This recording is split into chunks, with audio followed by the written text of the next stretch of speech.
રૂપે આ બહેનોની આ ભાઈઓની પણ એક સ્પીચ રહી તો વચ્ચે વચ્ચે આ બાળકોને પણ આપણે પ્રોત્સાહિત કરશું. તો સૌપ્રથમ બાબા સાહેબના જીવન ચરિત્ર ઉપર સ્પીચ આપવા માટે નેહાબેન રામભાઈ પાંડાવદરાને હું બોલાવું છું. નેહાબેન આવો.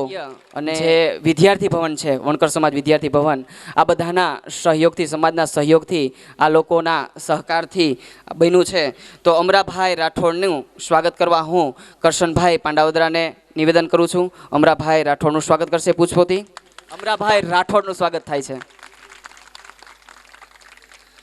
ખૂબ ખૂબ ધન્યવાદ. ત્યારબાદ અમરાભાઈની બાજુમાં બેઠેલા છે ભરતભાઈ સિંગરખિયા, પોરબંદરમાં સારા એવા અગ્રણી અને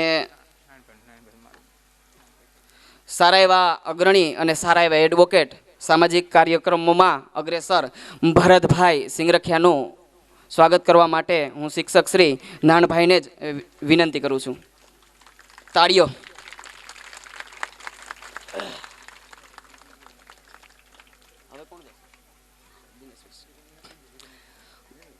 ખૂબ ખૂબ ધન્યવાદ. ત્યારબાદ પછાત વર્ગ કલ્યાણ અધિકારી પરમાર સાહેબ આપણી વચ્ચે ઉપસ્થિત છે, જે પછાત વર્ગ કલ્યાણના અધિકારી છે. મારે તો સાહેબની સાથે વારંવાર મુલાકાત થતી હોય છે, બરાબર. તો દિનેશભાઈ સોલંકી શિક્ષક સાહેબને જ વિનંતી કરું છું કે પરમાર સાહેબનું સ્વાગત કરશે.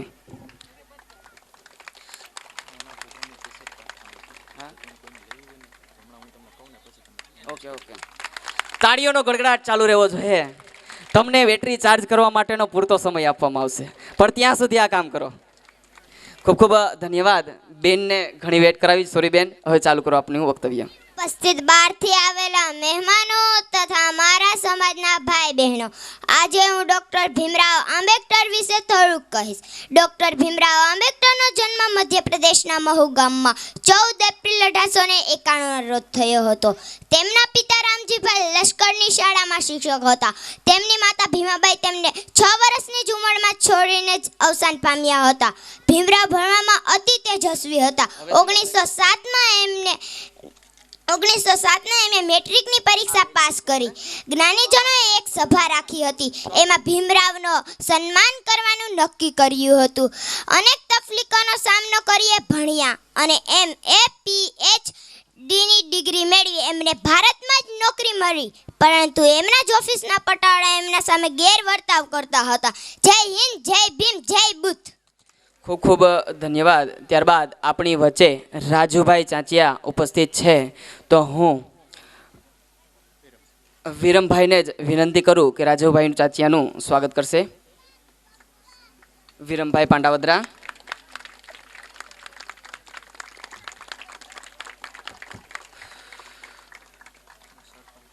ખાવશો.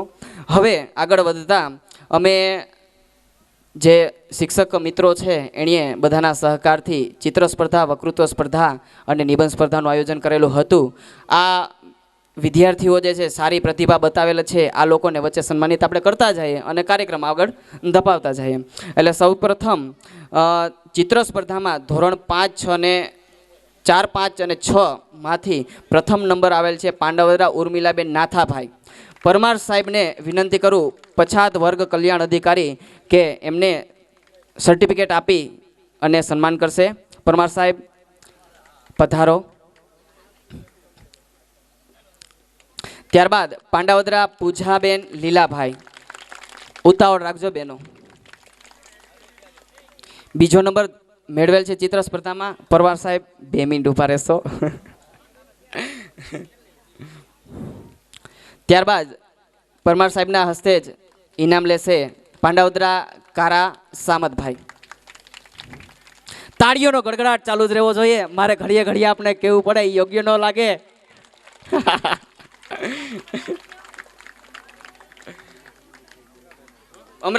અમરાભાઈ રાઠોડ પધારો મહેરબાની કરીને.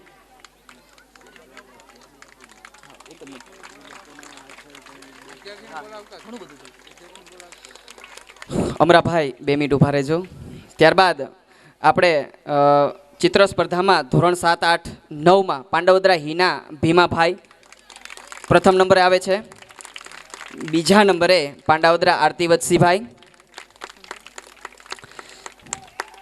ત્રીજા નંબરે પાંડાવદરા પ્રતિક કેશુભાઈ.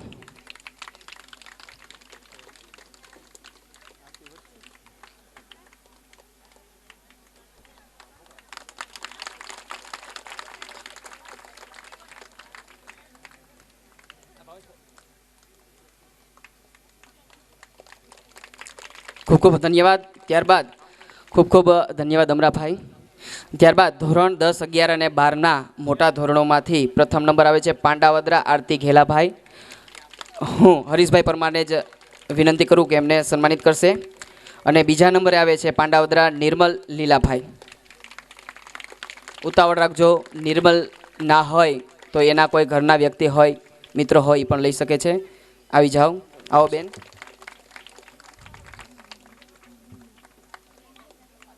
હવે ખૂબ ખૂબ ધન્યવાદ હરીશભાઈ. ત્યારબાદ જનરલ નોલેજની પણ સ્પર્ધા રાખેલ છે, એનું પણ ઇનામ વિતરણ આપણે કરી લઈએ છીએ. ધોરણ 4, 5 અને 6માં પ્રથમ નંબર આવેલ છે પાંડાવદરા સૂરજ કરશનભાઈ. તો હું એડવોકેટ સિંગરેખા સાહેબને જ વિનંતી કરું કે એમના હસ્તે જ ઇનામ વિતરણ કરે. ઓહો, પાંડાવદરા સૂરજ સાહેબનો જ દીકરો છે, હાલમાં નવોદયમાં અભ્યાસ કરે છે. ત્યારબાદ પાંડાવદરા કારા સામતભાઈ, ધોરણ 6. સાહેબ 2 મિનિટ ઊભા રહેજો. ત્યારબાદ પાંડાવદરા ઉદિત રાજુભાઈ તૃતીય નંબર ઉપર છે. આભાર સાહેબ. પરબતભાઈ મકવાણાને વિનંતી કરું કે એમના હાથે ઇનામ વિતરણ કરશે. ત્યારબાદ ધોરણ 7, 8, 9 પાંડાવદરા પૂજા કરશનભાઈ. ઉતાવળે આવશો પૂજાબેન. ત્યારબાદ ચાંચિયા સાહેબના હસ્તે જ પાંડાવદરા સૂરજ નાગાભાઈ પ્રથમ, દ્વિતીય અને તૃતીય સ્થાન મેળવનાર છે. તો હું ગામના અગ્રણી સરપંચશ્રીને જ વિનંતી કરું કે પાંડાવદરા ભારતીબેનને સન્માનિત કરશે સરપંચશ્રી. ત્યારબાદ પાંડાવદરા નિર્મલ લીલાભાઈ બીજા નંબર ઉપર છે. ત્રીજા નંબર ઉપર છે પાંડાવદરા આરતી ઘેલાભાઈ.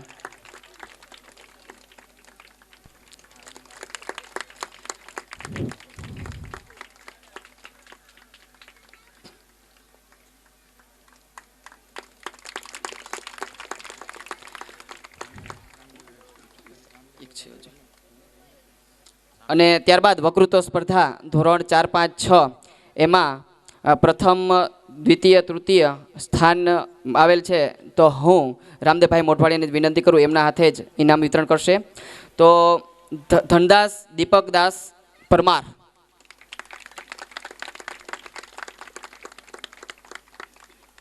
બીજા નંબરમાં છે પાંડાવદરા નેહા રામભાઈ. ત્રીજા નંબરમાં છે પાંડાવદરા ઉર્મિલા નાથાભાઈ. અને પાછા ત્રીજા નંબર ઉપર છે શિવાંગી રામભાઈ પાંડાવદરા. શિવાંગ રામભાઈ પાંડાવદરા. ધન્યવાદ રામદેવભાઈ. બીજા કોણ અગ્રણી બેઠા છે? રમેશભાઈ. હવે વક્તૃત્વ સ્પર્ધામાં જ ધોરણ 7, 8, 9 બરાબર, એમાં જે લોકોએ સ્થાન મેળવેલા છે તો હું ગામના અગ્રણી રમેશભાઈને વિનંતી કરું કે આપ આવો અને વિદ્યાર્થીઓને સન્માનિત કરો. પહેલા નંબર ઉપર છે પાંડાવદરા સૂરજ નાગાભાઈ. બીજા નંબર ઉપર છે પાંડાવદરા હિના ભીમાભાઈ. અને ત્રીજા નંબર ઉપર છે પાંડાવદરા જોશના બાબુભાઈ. અને ફરી એકવાર ત્રીજા નંબર ઉપર છે પાંડાવદરા આરતી માલદેભાઈ.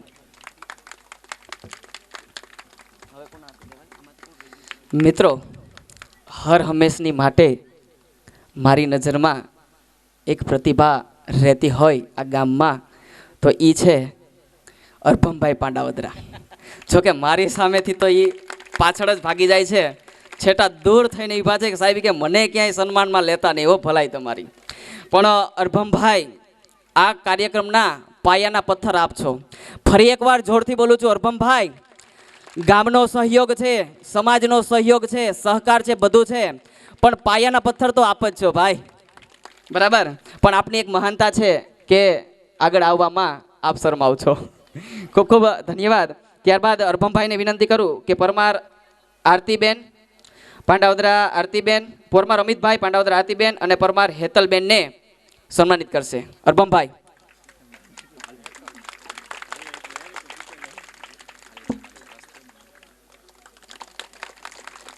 જો અહીંથી બાજુમાંથી એક બેન બોલ્યા કે તાળીઓ પાડો, હાથ ચાલુ રાખો. કે આ ભાઈ બોલે પહેલાં હું બોલી દઉં. સમજો પબ્લિક છે. હવે આપણે કાર્યક્રમને આગળ વધાવતા નવોદયમાં આ વર્ષે જે નવોદયમાં છોકરાઓ સિલેક્ટ થયેલા છે, મિત્રો તમને ખ્યાલ છે કે નવોદયમાં સિલેક્ટ થવું એક અઘરી વસ્તુ છે, અને સિલેક્ટ થયા છે તો આ પ્રતિભા સંપન્ન વિદ્યાર્થીઓનો પણ આપણે ઉલ્લેખ લેવો જોઈએ. હવે નવોદયની પરીક્ષા પાસ કરનાર ગયા વર્ષે જે વિદ્યાર્થીઓ છે એ અને આ વર્ષના વિદ્યાર્થીઓનું આપણે વિકમાતાને જ નમ્ર વિનંતી કરું કે આપ આવો અને સન્માનિત કરો આ લોકોને. ગયા વખતે પાંડાવદરા પિયુષ કેશુભાઈ હાલ બરાબર પાંડાવદરા પિયુષ કેશુભાઈ જો હાલમાં હાજર ન હોય, સ્કૂલે હોય તો એના કોઈ પરિવારના આવજો. પાંડાવદરા પિયુષ કેશુભાઈ. મિત્રો હમણાં જ સાહેબે યાદી આપી, શિક્ષક સાહેબે, કે 1986ની રાજીવ ગાંધી સ્કીમ છે કે જેમાં જિલ્લામાં બરાબર 80 વિદ્યાર્થીઓ સિલેક્ટ થાય છે, એમાંના આ પ્રતિભાશાળી વિદ્યાર્થીઓ છે. બરાબર, એટલે ખરેખર ધન્યવાદ અને પાત્ર, ખરેખર ગર્વની લાગણી અનુભવવી જોઈએ. ખૂબ ખૂબ ધન્યવાદ સાહેબ. નિર્મલ ઘેલાભાઈ અને ત્યારબાદ પાંડાવદરા સૂરજ કરશનભાઈ જે માસ્ટર સાહેબ છે આપણા કરશનભાઈ, એમના જ સુપુત્ર છે.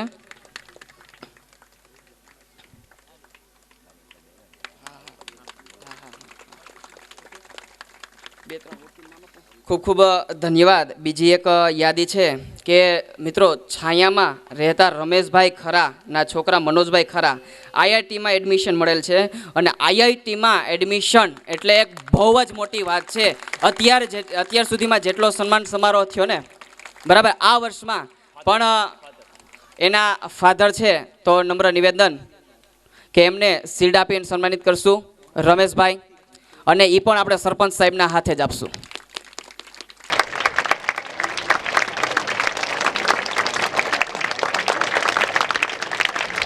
આપણે આ દોર તો ચાલુ જ રાખશું. વચ્ચે પાંડાવદરા સૂરજ નાગાભાઈને વિનંતી કરું આવી અને સ્પીચ આપે. પાંડાવદરા સૂરજ નાગાભાઈ. હું ધોરણ 8માં અભ્યાસ કરું છું. અહીં ઉપસ્થિત મહેમાનશ્રીઓ, વડીલો, ગ્રામજનો અને મારા સમાજના ભાઈ બહેનોને મારા નમસ્કાર. આજે હું ડૉક્ટર બાબા સાહેબની 125મી જન્મ જયંતિ નિમિત્તે થોડું કહીશ, તે ધ્યાનથી સાંભળવા વિનંતી. વીરતા, પરોપકારની ભાવના, સમાજ સેવા, જ્ઞાનીમાં જ્ઞાની અને માનવતારૂપી સમાજમાં જો ભગવાન ગણો એવા ડૉક્ટર બાબા સાહેબ આંબેડકરને કોટી કોટી નમન. જ્યારે વાત સમાનતા, અધિકાર અને નબળા વર્ગો માટેના સંઘર્ષની આવે ત્યારે સૌથી પહેલાં આપણા સૌના હૃદયમાં ડૉક્ટર બાબા સાહેબનું નામ આવે. આમ તો ડૉક્ટર બાબા સાહેબ વિશે જેટલું કહું એટલું ઓછું, પણ આજે પ્રસંગ એમનો છે એટલે થોડું કહું છું. ડૉક્ટર બાબા સાહેબનો જન્મ 14 એપ્રિલ 1891 રોજ મધ્યપ્રદેશના મહુ ગામે થયો હતો. તેમના પિતાનું નામ રામજી રાવ અને માતાનું નામ ભીમાદેવી હતું. તેઓ ભીમાદેવીના 14મા સંતાન હતા. તેઓ 6 વર્ષના હતા ત્યારે તેમની માતાનું અવસાન થયું. પિતા લશ્કરી સેવામાં સુબેદાર હતા. પિતાની નિવૃત્તિ બાદ તેઓ સતારા આવી રહેવા લાગ્યા અને અભ્યાસ કરતા. પ્રાથમિક શિક્ષણ પૂરું કરી માધ્યમિક શિક્ષણ શરૂ કર્યું. એક દિવસ ઉનાળાની રજામાં મોટા ભાઈની સાથે પિતાજીને મળવા ગોરેગાંવ નીકળ્યા. સ્ટેશને ઉતર્યા. સ્ટેશનથી ગામ દૂર હતું, તેથી સ્ટેશન માસ્તરે ગાડું ભાડે કરી આપ્યું. ગાડાવાળાને ખબર પડી કે આ લોકો અછૂત જાતિના છે. પૈસાની લાલચે ગાડાવાળો તેમને લઈ તો ગયો, પણ ગાડાવાળો ગાડામાં બેઠો નહીં. એણે કહ્યું, તમે મારા બળદ અને ગાડાને અભડાવ્યું. ભીમરાવના બાળમાનસ પર આ ઘટનાની બહુ અસર થઈ. મોટા થઈ એ અભટને જડમૂળથી દૂર કરવા પ્રયત્નો કર્યા અને સફળ પણ થયા. હવે એમની સફળતાને જીવંત રાખવી એ આપણા હાથમાં છે. આંબેડકરજીનો સમાજ અને નબળા વર્ગો માટે એ જ સંદેશ છે: શિક્ષિત બનો, સંગઠિત બનો અને સંઘર્ષ કરો. 2 વર્ષના સખત પરિશ્રમ બાદ અમેરિકામાં તેઓએ પોતાના થીસીસ દ્વારા MA ની ડિગ્રી મેળવી. તે પછી તેમના બીજા અભ્યાસભર્યા શોધ નિબંધ પર કોલંબિયા યુનિવર્સિટીએ એમને PhDની ઉપાધિ આપી. આ રીતે એક અસ્પૃશ્ય કુટુંબનો દલિત યુવાન ડૉક્ટર આંબેડકર બન્યો. મારી સમાજના બાળકો અને વડીલોને આટલી વિનંતી છે કે આંબેડકરજી તો આટલી વિષમ પરિસ્થિતિમાં શિક્ષણ મેળવી શકે તો આપણે તો કેટલી સુવિધાઓ મળે છે. જીવનમાં શિક્ષણનું મહત્ત્વ સમજી શિક્ષિત બનો અને સમાજ સેવા કરો. દેશભરમાં સૌથી વધુ મૂર્તિઓ તેમની સ્થાપિત થયેલી છે. તેમના વિશે 34 કરતાં વધુ ફિલ્મો બની છે. ભારતની આઝાદી બાદ ભારતની બંધારણ સભાના સભ્ય અને ખરડા સમિતિના અધ્યક્ષ સ્થાને બિરાજી ભારતના ભાવિ બંધારણનું ઘડતર કર્યું અને દેશના તમામ વર્ગો માટે સમાનતાના દરવાજા ખોલ્યા. 6 ડિસેમ્બર 1956નો દિવસ દેશભરના નાગરિકોને વિશેષ કરીને પદદલિત શોષિત પીડિત જનતાને કારમો આંચકો આપનારો દિવસ હતો. દિલ્હીમાં તેમનું વહેલી સવારે અવસાન થયું. ગુજરાતના અસંખ્ય કવિઓએ તેમને શ્રદ્ધાંજલિ આપતી કવિતાઓ લખી. એમનું અંતિમ દર્શન કરવા મુંબઈમાં લોકો 13 કલાક સુધી લાઈનમાં ઊભા રહ્યા. નહેરુએ તેમના પ્રધાનમંત્રીના અણમોલ રત્ન સમા ડૉક્ટર બાબા સાહેબને શ્રદ્ધાંજલિ આપતા લોકસભામાં કહ્યું હતું કે હિન્દુ સમાજમાં પતનકારી તત્વો સામે વિદ્રોહના પ્રતીક તરીકે સદાય સ્મરણીય રહે છે.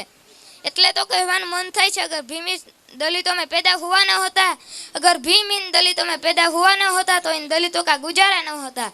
यूं ही डूब जाती इन दलितों की नैया अगर भीम इस नैया का सहारा न होता.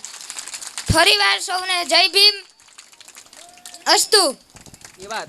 અને ત્યારબાદ આપણી વચ્ચે અશ્વિનભાઈ કાબા, ડૉક્ટર અશ્વિનભાઈ કાબા ઉપસ્થિત છે, તો અમિતભાઈ મલકદાસને વિનંતી કરું કે એમનું સ્વાગત કરશે.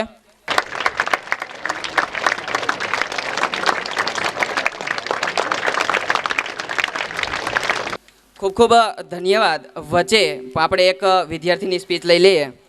તો પાંડવદરા હિના ભીમાભાઈ. હિનાબેન આવો. જનો તથા બહારથી આવેલા મારા વહાલા મહેમાનો નમસ્કાર. આમ તો આપણે ડૉક્ટર આંબેડકર વિશે જેટલું કહીએ એટલું ઓછું છે, પણ આજે એમનો પ્રસંગ છે એટલે હું થોડું ઘણું કહીશ. જ્યારે વાત સમાનતા, અધિકાર અને નબળા વર્ગોના સંઘર્ષની આવે ત્યારે સૌથી પહેલાં સૌના હૃદયમાં ડૉક્ટર આંબેડકરનું નામ આવે. ડૉક્ટર આંબેડકરનો જન્મ 14 એપ્રિલ 1891માં મધ્યપ્રદેશના મહુ ગામે થયો હતો. તેમના પિતા રામજીરાવ અને માતા ભીમાદેવીના 14મા સંતાન હતા. તેઓ મહાર જાતિના હતા. આ જાતિ અસ્પૃશ્ય જાતિ ગણાતી. એક દિવસ તે ઉનાળાની રજામાં પિતાજીને મળવા ગોરેગાંવ નીકળ્યા. સ્ટેશન ઉતર્યા. સ્ટેશનથી ગામ બહુ દૂર હતું એટલે સ્ટેશનમાં તેને ગાડું ભાડે કરી આપ્યું. ગાડાવાળાને ખબર પડી કે આ લોકો અછૂત જાતિના છે એટલે તે પૈસાની લાલચે લઈ તો ગયો, પણ ગાડામાં બેઠો નહીં અને એણે કહ્યું, તમે મારા ગાડા અને બળદને અભડાવો છો. અને ભીમ સાહેબના 12 માનસ પર આ ઘટનાની બહુ અસર થઈ અને તે જ્યારે મોટા થયા તો આ ભરસટને જળમૂળાથી દૂર કરવા બહુ પ્રયત્ન કર્યા અને આ પ્રયત્ન સફળ પણ થયા. હવે આ સફળતાને જીવિત રાખવી એ તો આપણા હાથમાં જ છે. એટલે તો કહેવાનું મન થાય છે કે અગર ભીમ દલિતો में पैदा न हुआ होता तो इन दलितों का गुजारा न होता. यूं ही डूब जाती इन दलित की नैया अगर भीम इस नैया का सहारा न होता. जय भीम अस्तु. ઇનામ વિતરણના દોર તરફ પાછા જઈએ. એસએસસી, એચએસસી કે બોર્ડ યુનિવર્સિટીના અન્ય કોર્સમાં ઉત્તીર્ણ થનાર ગામના, બહારના અને અન્ય લોકોને જે સન્માનિત કરવાના છે, તો હું આ ઇનામ વિતરણનો દોર ફરી એકવાર નીતેશભાઈ ડોડિયાને સોંપું છું. નીતેશભાઈ ડોડિયા. જય ભીમ. બાળકો જે ધોરણ 10 અને 12 અને કોલેજમાં ઉત્તીર્ણ થયા છે, એ જેમ વરસાદ છે એની રાહ ચાતક પક્ષી જોતું હોય એ રીતે જોઈ રાખ ક્યારે અમારું સન્માન થાય. તો હવે આપણે એને બહુ રાહ નથી જોવરાવી. વરસાદ થઈ જાય એ રીતે આપણે પણ અત્યારે એને ઇનામ આપશું, શિલ્ડ આપશું અને એને વધાવશું અહીંયા. હવે પહેલાં હું આ જ ગામના ધોરણ 10માના નામ બોલું છું. એ પહેલાં એક મને વાત યાદ આવે છે, એ કહી દઉં. આપણે અત્યારે 11 તારીખ, મેં એની પહેલાં મિસ્ટેક થઈ ગઈ હતી, 11/10/2015 આપણે કેટલા દિવસથી રાહ જોતા હતા કે ક્યારે આ દિવસ આવે. એ દિવસ આજે આવી ગયો છે અને આપણી ઘણી બધી મહેનત છે એ આજે રંગ લેવી છે, આવો અત્યારે દેખાય જ છે. તમારો વધુ સમય નહીં લઉં, પણ જે મહત્ત્વની વાત છે હું તમને કહેવા માગું છું કે આ જે 10મા 12મા કોલેજમાં સરસ મજાના પીઆરથી પર્સન્ટેજથી જે પાસ થયા છે ને એના સન્માન કરવાનું છે ને એ બાબતની વાત કરું છું. આપણે અત્યારે જે સુખ સુવિધા ભોગવી રહ્યા છે એના એક જ મુક્તિદાતા આપણા એક જ દેનાર છે, તમને ખબર જ છે, ડૉક્ટર બાબા સાહેબ આંબેડકર. એને ઘણી બધી એવી પ્રોબ્લેમો થઈ હતી જ્યારે એ ભણતા હતા. એને મિત્રો ક્લાસની અંદર પણ બેસવાની છૂટ નથી કે તમે ક્લાસની અંદર બેસો ને ભણો. એને શિક્ષક બારી પાસે બેસાડતા, દરવાજા પાસે ન્યાય ભણતા હતા. આવી કપરી પરિસ્થિતિમાં એ બહાર ગયા વિદેશમાં ભણવા. વિદેશમાં આ જ હાલત હતી, પૈસા એટલે હતા ની, સ્કોલરશીપ લઈને ત્યાં ભણવા ગયા હતા. એટલે મિત્રો પાઉં ખાઈ અને પાણી પીને એ દિવસો કાઢેલા છે. બોલો એ કેવી કપરી પરિસ્થિતિ હશે. તમે એક દિવસ ખાજો પાઉં ને પાણી પીને સૂઈ જાજો, થશે તમારો દિવસ નીકળશે ખરા? આવી કપરી પરિસ્થિતિમાં એ દિવસો કાઢતા હતા એના. અહીંયા આપણી વચ્ચે ઉપસ્થિત છે મહેન્દ્રભાઈ વાળા અને પુનાણી સાહેબ. તો બેયનું આપણે અહીંયા સન્માન કરીએ. મહેન્દ્રભાઈ વાળાને નમ્ર નિવેદન કરું કે સ્ટેજ ઉપર આવે. હરીશભાઈ પાંડાવાદરા સાહેબનું સ્વાગત કરશો. તાળીઓનો ગડગડાટ. તાળીઓમાં તમારી ખાલી 5% જ કેલેરી બરબાદ થશે, બીજું કાંઈ નહીં થાય. એ તમને ચાર્જિંગ કર દિલીપભાઈ ઘડીક થઈને કહે કે તમને ચાર્જિંગ કરી જ આપશું. અને ક્યાં આપણે લઈ લીધા તો એને આપણે કદાચ જો મારા શરીરના ટુકડા કરી અને એને ચામડાના ચંપલ પહેરાવું ને તોય એનું ઋણ આપણે અદા નથી કરી શકીએ એમ. એટલે એણીએ જે કર્યું છે એનો તો કોઈ આપણે રાતોનો રાતો હોઈ જાય, દિવસોના દિવસો હોઈ જાય, છતાંય એની વાતો પૂરી થાય એમ નથી. એટલું આપણા ઉપર એનું ઋણ છે. સ્ત્રીઓના મુક્તિદાતા પણ એને કહેવામાં આવે છે. પહેલાંના વખતમાં સ્ત્રીઓને ભણવાનો તો શું, ઘરની બહાર નીકળવાનો અધિકાર નહોતો. ચાર દિવાલોની વચ્ચે જ એને રહેવાનું હતું. પણ આજે જોઈએ એણીએ એક કલમ ઉપાડીને એટલી બધી કલમ ઘડી નાખી કે સ્ત્રીઓના મુક્તિદાતા બની ગયા. સ્ત્રીઓ અત્યારે IPS ઓફિસર છે. આપણે અટાણે વડાપ્રધાન, મુખ્યમંત્રી, આ બધાની પોસ્ટ ઉપરના સ્ત્રીઓ પણ છે. વિશ્વમાં ક્યાંય સ્થાન નહોતું સ્ત્રીઓનું અને સ્ત્રીઓ અત્યારે સારી એવી પોસ્ટ ઉપર છે. એ કોના લીધે? આપણા બાબા સાહેબ આંબેડકરને લીધે છે. આ આપણા સાચા બાપ છે. આપણે જો એને નહીં ઓળખીએ તો કોને ઓળખશું?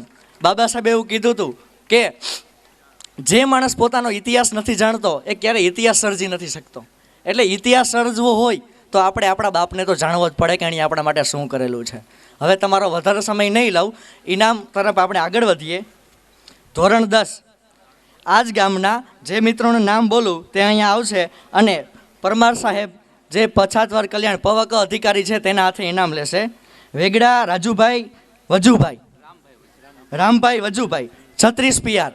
ત્યારબાદ પાંડાવાદરા નિર્મલ લીલાભાઈ 63% મેળવેલા છે.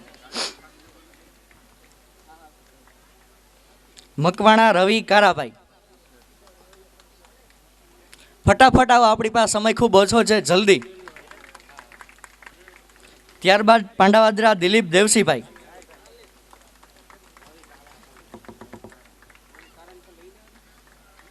ત્યારબાદ પાંડાવાદરા રાજશ્રી રાજાભાઈ. બેન જલ્દી કરો, જલ્દી આવી જાઉં. ત્યારબાદ પાંડાવાદરા નૈનાબેન બાબુભાઈ.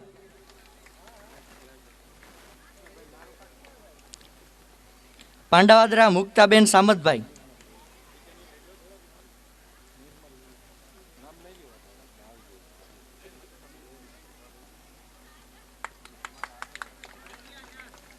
ખૂબ ખૂબ આભાર સાહેબ, પરમાર સાહેબ.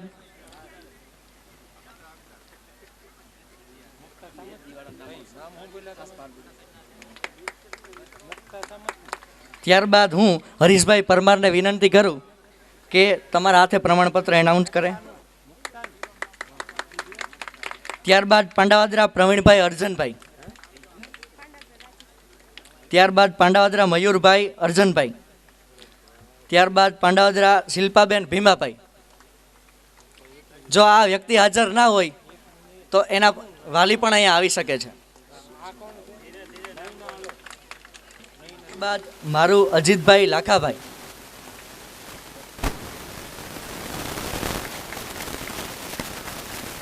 સ્પોર્ટમાં 800 મીટરમાં પ્રથમ આવેલા છે અજીતભાઈ. અજીતભાઈ જલ્દીથી આવી જાઓ.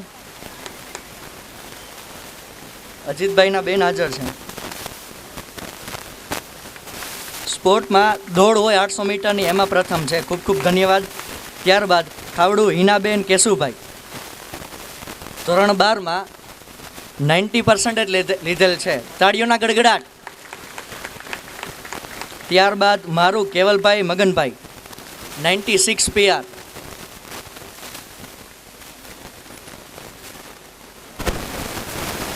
મારું કેવલભાઈ હાજર ન હોય તો વાલી આવી શકે છે. ત્યારબાદ સિંગરખિયા પ્રગતિબેન મધુરભાઈ ધોરણ 10માં 82% લીધેલા છે.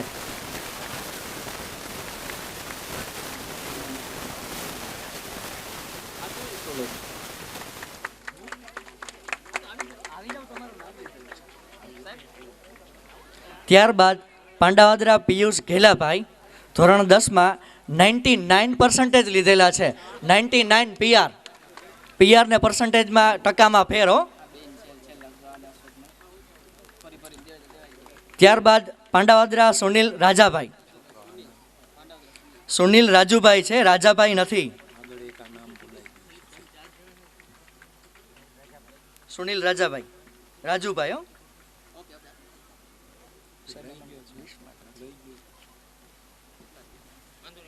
ત્યારબાદ સિંગરાખિયા અંજરીબેન ભરતભાઈ. ત્યારબાદ આપણી સમાજના તારલા એવા પાંડાવદરા અશોકભાઈ કારાભાઈ પોરબંદરથી, નરસણ ટેકરીથી. જો હાજર હોય તો અહીંયા આવી જાવ. તે અત્યારે હાલમાં તાળીઓના ગડગડાટ એવા જોઈએ તો જ ઉત્સાહમાં વધારો થાય. અત્યારે પીએચડી કરી રહ્યા છે હાલ. માલદેભાઈને વિનંતી કરું કે માલદેભાઈ ડાયસ ઉપર આવી જાઓ. અને તેમના જ મિસિસ ચાવડા લીલુબેન કારાભાઈ જે પણ અત્યારે પીએચડી જ કરી રહ્યા છે. અમરાભાઈ રાઠોડને નિવેદન કરું કે લીલુબેનનું સન્માન અમરાભાઈ કરે. એવું કહેવામાં કોયલને ગુંજન વિના ન ચાલે, ભવરાને ગુંજન વિના ન ચાલે. તો આવા સરસ મજાના કાર્યક્રમમાં તાળીઓ વગર કેમ ચાલે? તાળીઓનો ગડગડાટ. એમએડ ઉપર મળેલું છે અત્યારે. એમએડના પર્સન્ટેજ અહીંયા હાલ આવેલા નથી, નકર તમારું પણ એ પણ જાહેર કરી દેત. અશોકભાઈને 79 અને લીલુબેનને 77. ખૂબ ખૂબ ધન્યવાદ. અભિનંદનને પાત્ર છે. હમણાં ટૂંક સમયમાં જ ડૉક્ટરની ડિગ્રી લાગી જશે. આગળ નામની આગળ ડૉક્ટર એવો શબ્દ લાગી જશે. મારી પાસે 4 પ્રમાણપત્ર છે જે બોલાયેલ નથી અથવા લેવા પણ ન આવ્યા હોય એવું બની શકે. હું નામાયથી એનાઉન્સ કરું, જો હોય તો ફટાફટ આવી જાય. પાંડાવદરા ગૌતમભાઈ દેવાભાઈ, ચાવડા અંજનીબેન ભરતભાઈ, સિંધલ નરેશકુમાર ડાયાભાઈ, સિંગરખિયા પ્રગતિબેન મથુરભાઈ. ખૂબ ખૂબ ધન્યવાદ. જે મિત્રોનો, જે ભાઈઓ બહેનોનું આપણે અહીંથી સન્માન કર્યું, એણીએ મહા મહેનતે એક વર્ષમાં, જો 1 વર્ષ આખું મહેનત કરવાની હોય છે અને એનો નિચોડ માત્ર 3 જ કલાકમાં દેવાનો હોય છે. માત્ર 3 કલાકમાં આખા વર્ષમાં જે મહેનત કરેલી છે. બાબા સાહેબે એવું કીધેલું છે કે શિક્ષા વો શેરની કા દૂધ હૈ, શિક્ષા વો શેરની કા દૂધ હૈ, જો પીએગા વો દહાડેગા. એટલે અત્યારથી જ શિક્ષણની પાછળ લાગી જાઓ. બાબા સાહેબે કીધું શિક્ષિત બનો, સંગઠિત બનો, સંઘર્ષ કરો. આપણે હજી એક પાયો પણ આપણે એનો જે સપનું હતું એ સાકાર નથી કરી શક્યા. હજી શિક્ષિત તો છે પણ બાબા સાહેબને માનીએ પણ બાબા સાહેબની નથી માનતા. એટલે જો શિક્ષિત બનશો તો બાબા સાહેબની માનતા પણ થઈ જશો. એટલું હું ખુલ્લી છાતીએ ટક્કર મારું કે કદાચ જો બાબા સાહેબને ન સમજતા હોય તો આજથી જ બાબા સાહેબને સમજવા માંડશો, શિક્ષણ લેવા માંડજો. કારણ કે શિક્ષણ વગર આપણા સમાજનો કે આખા વિશ્વનો ઉદ્ધાર જ નથી. હવેનું પછીનું હું સેશન દિલીપભાઈ ચાવડાને આપું છું. જય ભીમ. અને હવે પ્રખર વક્તા એવા ડૉક્ટર અશ્વિનભાઈ કાબાને નમ્ર નિવેદન કે પોતાનું વક્તવ્ય અહીં ફાળવે. ડૉક્ટર અશ્વિનભાઈ કાબા. મિત્રો, એનું વક્તવ્ય એવું હશે કે તમારી તાળીઓ મારા કીધા વિના પડશે. મંચસ સૌ મારા વડીલો, મુરબ્બીઓ અને એવા મારા પિતા તુલ્ય સ્વજનો, સામે બેઠેલી બહેનો, માતાઓ, સામે બેઠેલા મુરબ્બી અને આ ગામના તમામ ગ્રામજનો, વડીલો અને મુરબ્બીઓ અને માતાઓ, પહેલાં તો આપ સૌને પૂરા હૃદયથી અભિનંદન આપું છું કે આવું સરસ મજાનું તમારે આંગણે આ કાર્ય કર્યું એને બિરદાવવા માટે જ અમે અહીંયા આવ્યા છીએ. બાકી અત્યારે હવે ભોજનનો સમય છે, ભાષણનો સમય નથી. આપ 4 વાગ્યાથી આમનામ સતત સાંભળતા હશો એટલે અમુક તમારી પણ કેપેસિટી હોય. એટલે પહેલાં તો આપ સૌના અભિનંદન. મારી પહેલાં પણ જે વક્તાઓ અહીંથી પોતાના આશીર્વાદ આપી ગયા એને પણ હું વંદન કરી અને મારે એક નાનકડી વાત કરવી, કારણ કે જમવાનો સમય થઈ ગયો છે. વાત મારે એ કરવાની છે કે અહીંયા જ્યારે વિદ્યાર્થીઓનું સન્માન થતું હતું ત્યારે હરખ થતો હતો, કારણ કે હવે બધા ભણવા માંડ્યા છે. અને એક શિક્ષક તરીકે મારી એક જ અપીલ છે કે ખરેખર ઘરમાં દાગીના ન હોય તો ચાલશે, સારા ઘર કદાચ ને ન બનાવી શકો તો ચાલશે, પણ એક હૃદયથી વિનંતી છે કે છોકરા ભણાવજો. ભણતર વિના નકામું છે બધું. પહેલાં એમ કહેવાતું કે ભાઈ અક્ષર જ્ઞાન નહોતું તો કાળા અક્ષર કુવાડે માર્યા એમ કહેતા કે અંગૂઠા છાપ ગણાતા. આજે એવું છે કે ભણેલા હશો અને કોમ્પ્યુટર કે આધુનિક એવા સાધનોનો ઉપયોગ કરતા નહીં આવડતો હોય તોય તમે અંગૂઠા છાપ ગણાશો. એટલે આવા જમાનાની અંદર જ્યારે શિક્ષણની હરણફાળ ભળાઈ રહી છે ત્યારે તમારે સૌએ તમારા બાળકોને ભણાવવા, એ ભણતી વખતે માત્ર ભણાવવા નહીં પણ એ ભણ્યા આવે એ પછી પણ ખ્યાલ રાખો કે ખરેખર નિશાળે પહોંચે છે. ભણવા જતા હોય, દાખલા તરીકે પોરબંદર અપડાઉન કરતા હોય, તમે મજૂરીએ જતા હોય, છોકરું ત્યાં જતો હોય, એ બાળક છે. આડા આવડું ક્યાંય ચડી જાય તો એની તમને મોનિટરિંગની ખબર હોવી જોઈએ કે મારું છોકરું ક્યાં જાય છે, ભણે છે કે નથી ભણતું. તો આવા તમામ બાબતો એક માવતર તરીકે તમારે ખ્યાલ રાખવો જોઈએ. બીજું, એને પુસ્તકોથી માંડી અને તમામ જે સહાય થતી હોય એક વાલી તરીકે, એક માવતર તરીકે એને પૂરી કરવી તમારી ફરજ છે. બાકી એવું છે કે ઘણી વખત અન્યના છોકરા ભણતા હોય અને તમારા છોકરા ન ભણતા હોય તો તમને એની હરીફાઈ થવી જોઈએ કે આના છોકરા 3 ભણે છે તો મારા છોકરા કાં ન ભણે. આ હરીફાઈનો યુગ આવશે ત્યારે તમે સાચા અર્થમાં શિક્ષિત થયા ગણાય. એટલે વધારે સમય ન લેતા, જમવાનો સમય થઈ ગયો છે. મારા હૃદયથી તમને આ આયોજન કરનારને, આખા ગામને, ઉપરાંત આની અંદર નાનામાં નાની જેને મદદ કરી છે તમામને મારા વતી હું અભિનંદન આપી અને મારા આશીર્વાદ આપું છું. જય ભીમ, જય નમો બુદ્ધાય. જય ભીમ મિત્રો, એક જ મિનિટ બેનો બેસો, મહત્વની સૂચના મળે પછી જ આપણે જમણવાર તરફ જવાનું છે. આયોજકોને વ્યવસ્થામાં કોઈ તકલીફ ન સર્જાય એ પ્રમાણે આપણે જમણવાર લેવાનું છે અને જ્યારથી આપણે જમણવારની હાકલ આપવામાં આવે ત્યારે શિસ્તબદ્ધ રીતે કાર્યક્રમને અનુરૂપ શોભે એ રીતે આપણે લાઇનમાં જમણવાર તરફ આગળ વધવાનું છે. અને જમણવાર જેમ થતો જાય એ જ રીતે અમારી સૂચના મુજબ બાબા સાહેબની જે પ્રતિમાનું આપણે અનાવરણ કરવાનું છે. જમણવાર પછી બાબા સાહેબની પ્રતિમાનું જે જગ્યાએ આપણે અનાવરણ કરવાનું છે, ગામના ઝાપે જે બહેનો જમતા જાય પછી જે ભાઈઓ જમતા જાય એ પોતાનું સ્થાન ત્યાં ગ્રહણ કરશે. જે તે સમયે આયોજક મિત્રો વ્યવસ્થા માટે તત્પર હશે. એટલે હવે આયોજક મિત્રોને મારે પૂછવાનું કે ગ્રીન સિગ્નલ આપો એ પછી જમણવારની ગાડી આગળ વધે. ઓકે. અને પ્રતિમા અનાવરણનો કાર્યક્રમ પણ આના પછી આપણે રાખેલો છે. તો જેમ જમતા જાય તે લોકો પ્રતિમા અનાવરણનું જે સ્થળ છે ત્યાં પોતાનું સ્થાન મેળવે અને જે તે સમયે આયોજક મિત્રો ત્યાં વ્યવસ્થા ઉપર તત્પર હશે. એ લોકોનું એક જ ધ્યેય હશે, માત્ર ને માત્ર કે વ્યવસ્થા કરવી, એ લોકોને સહકાર આપવો એ આપની એક નૈતિક ફરજ છે. ભીમ મહોત્સવ 2016 અંતર્ગત પ્રતિમા અનાવરણ કાર્યક્રમમાં ઉપસ્થિત કાર્યક્રમના ઉદ્ઘાટક શ્રી, આમંત્રિત મહાનુભાવો, નિમંત્રિત મહેમાનો, આજના કાર્યક્રમના વક્તાશ્રીઓ તથા ઉપસ્થિત વડીલો, માતાઓ તથા યુવા ભાઈ બહેનો અને નાના ભૂલકાઓને નમો બુદ્ધાય, જય ભીમ સાથે શિંગરખ્યા સેજલના પ્રણામ. આજનો આ કાર્યક્રમ આપણા સમાજની જે વિકાસરૂપી સીડી છે એનું એક પગથિયું છે. તેથી આજના કાર્યક્રમમાં હું આપણા સમાજ વિકાસને જે અવરોધક પરિબળો છે તેના વિશે થોડું કહીશ. આમ તો આ વિષય સમાજશાસ્ત્રનો છે અને હું છું વિદ્યાર્થીની કાયદાશાસ્ત્રની, પરંતુ સમાજશાસ્ત્રી કે કાયદાશાસ્ત્રીની દ્રષ્ટિએ નહીં, પરંતુ આ સમાજની એક દીકરી તરીકે હું મારા મંતવ્યો રજૂ કરીશ. સમાજ વિકાસને અવરોધનારા પરિબળો ઘણા છે અને તે વ્યક્તિએ જુદા જુદા પણ હોઈ શકે છે, પરંતુ જો મુખ્ય પરિબળોની વાત કરીએ તો અસ્પૃશ્યતા, અભણતા, કુરિવાજો અને કુરૂઢીઓ, કુવ્યસનો, અંધશ્રદ્ધા અને રાજકીય તથા સામાજિક આગેવાનોની સત્તા ભૂખ અને નીચી સ્વાર્થ છે.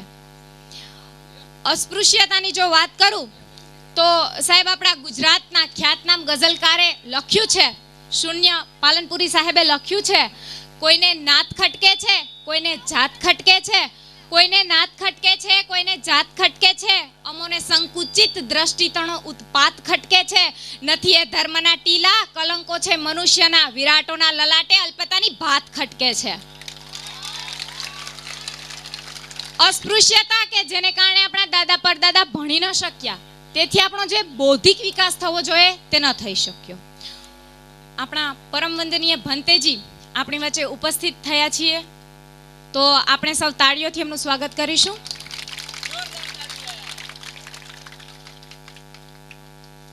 હા, તો આપણે અસ્પૃશ્યતા પર હતા કે અસ્પૃશ્યતાને કારણે જ આપણા દાદા પરદાદા ભણી ન શક્યા, તેથી આપણો જે સામાજિક વિકાસ થવો જોઈએ તે થઈ ન શક્યો.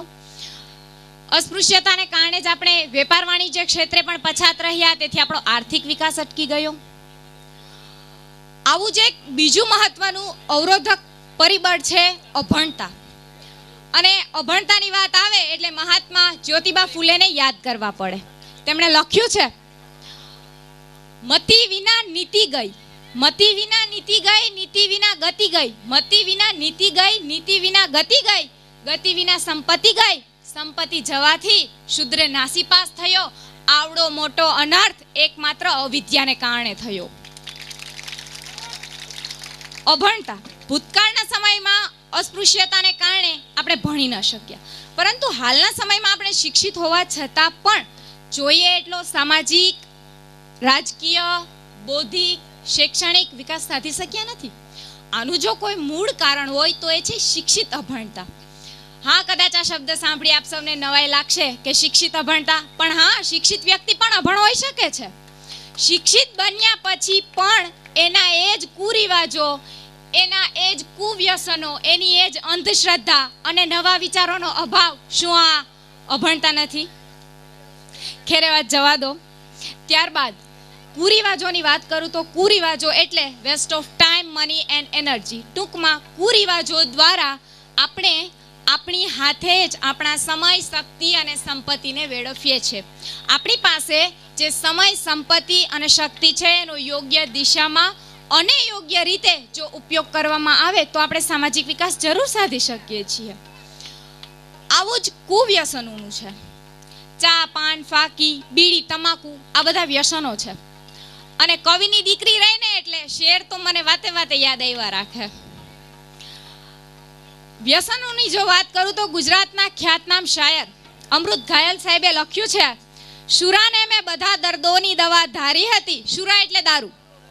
શુરાને મેં બધા દર્દોની દવા ધારી હતી, પણ પીધા પછી ખબર પડી કે એ પણ એક બીમારી હતી. એટલે અમુક લોકો એવા બહાના ધરે છે કે દારૂ પીવાથી રાતે થાક ઉતરી જાય, ટેન્શન મુક્ત રહીએ, પણ આ બહાના જ છે. ચા, પાન, ફાકી, તમાકુ, બીડી એ બધા વ્યસનો છે, પણ દારૂ, ચરસ, ગાંજો, અફીણ એ બધા કુવ્યસનો છે. અને આવા વ્યસનો અને કુવ્યસનોને લીધે વ્યક્તિ પોતે તો પોતાના હાથે બરબાદ થાય જ છે, સાથે સાથે પરિવાર, સમાજ અને દેશને પણ બરબાદ કરે છે. સાંપ્રત સમયમાં શૈક્ષણિક વિકાસને અવરોધનારું જો કોઈ મુખ્ય પરિબળ હોય તો આ કુવ્યસનો છે. અભણતા એ ગરીબીની બહેન છે, કુવ્યસનો એ ગરીબીનો ભાઈ છે, પણ અંધશ્રદ્ધા એ તો ગરીબીની માં છે. શ્રદ્ધા અને અંધશ્રદ્ધા વચ્ચે એટલી તો પાતળી ભેદરેખા હોય છે કે જેને સામાન્ય માણસ સમજી શકતો નથી. એટલે એક ઉદાહરણ આપું, અને આ ઉદાહરણ કદાચ આપ સૌએ સાંભળેલું હશે, કેમ કે દરેક કાર્યક્રમમાં હું ઉદાહરણ આપું જ છું. આપણે ત્યાં બાળકનો જન્મ થાય ત્યારબાદ છઠ્ઠે દિવસે છઠ્ઠી નામે એક ધાર્મિક વિધિ દરેક ઘરમાં ઉજવાય છે. ઉજવાય છે કે નથી ઉજવાતી? ઉજવાય છે ને છઠ્ઠી. હવે એવી માન્યતા છે કે ભાગ્ય વિધાતા એ દિવસે બાળકના લેખ લખે છે. શું આ માન્યતા એ અંધશ્રદ્ધા નથી? અને જો આ અંધશ્રદ્ધા ન હોય તો જ્યાં સુધી આપણું બંધારણ અમલમાં ન આવ્યું ત્યાં સુધી વિધાતાએ કોઈ દલિત બાળક કે દીકરીના હાથમાં ડોક્ટર, એન્જિનિયર, વકીલ, મામલતદાર, કલેક્ટર તો ઠીક, પણ એક પટ્ટાવાળો બનવાનું પણ કેમ ન લખ્યું? આ જરાક તાર્કિક રીતે વિચારવાની બાબત છે. એમને દોડ્યા જાવમાં અંધશ્રદ્ધામાં વિધાતા. એટલે જ અહીં ઉપસ્થિત આપણા દલિત કવિએ જ શેર લખ્યો છે. આપણા જે ભાઈ એન્કરર છે એમણે પણ રજૂ કર્યો હતો, અને મને પણ ખૂબ ઈચ્છા છે શેર રજૂ કરવાની. हम कैसे भूले भीमराव को, वो तो हमारा विधाता है. हम कैसे भूले भीमराव को, वो तो हमारा विधाता है. भाग्य लिखी है उसने हमारी, वो तो हमारा विधाता है. આ વાત થઈ અંધશ્રદ્ધાની. આનાથી આગળ જોઈએ તો રાજકીય અને સામાજિક આગેવાનોની સત્તા ભૂખ અને નિજી સ્વાર્થ. આપણી લોકસભા હોય, રાજ્યસભા હોય, વિધાન પરિષદ હોય કે વિધાનસભા હોય કે પછી સ્થાનિક સ્વરાજ્યની સંસ્થાઓ હોય, ડૉક્ટર આંબેડકરે અનુસૂચિત જાતિ અને અનુસૂચિત જનજાતિને બધામાં પ્રતિનિધિત્વ આપેલું જ છે. અને આપણા આવા પ્રતિનિધિઓ જે ચૂંટાઈને જાય છે આપણા દ્વારા, એમણે આપણા સમાજના હકો અને અધિકારોનું રક્ષણ કરવાનું હોય છે. પરંતુ આપણા સમાજનું દુર્ભાગ્ય એ છે મિત્રો કે આવા પ્રતિનિધિઓ પોતાની ફરજ અને કર્તવ્ય ભૂલ્યા છે, જેને લીધે સમાજનો જેટલી ઝડપથી વિકાસ થવો જોઈએ એટલી ઝડપથી થતો નથી. જો કે અમારો અંગત અભિપ્રાય છે, આપ સૌ એની સાથે સહમત ન હો એવું પણ બની શકે. અને હજી આપણા એક પ્રખર વક્તા માનનીય વાળા સાહેબને પણ આપણે સાંભળવાના છે. ત્યારબાદ સૌને આમ જેની આંખો તરસે છે ભજન માટે, એની પણ સૌ રાહ જોઈ રહ્યા છે. તો અંતમાં બસ એટલું જ કહીશ કે જે વ્યસન મુક્તિનો કાર્યક્રમ અને આજે જે પ્રતિમા અનાવરણનો કાર્યક્રમ થયો એ બદલ આયોજક શ્રીઓને સહૃદય ખૂબ ખૂબ ધન્યવાદ અને ખૂબ ખૂબ શુભેચ્છાઓ. કારણ કે આવા કાર્યક્રમો દ્વારા જ આપણા સમાજનો વિકાસ થઈ શકે છે. અને બીજું તો એ કહીશ અંતમાં કે આપણી નવી પેઢી આવા જે સમાજ વિકાસને અવરોધક પરિબળો છે એમને સમાજમાંથી વહેલી તકે સમાજવટો આપી અને આપણા સમાજને વિકાસના સર્વોચ્ચ શિખર સુધી લઈ જાય એ જ અભ્યર્થના સાથે ફરીથી આપ સૌને નમો બુદ્ધાય, જય ભીમ, જય શિક્ષણ.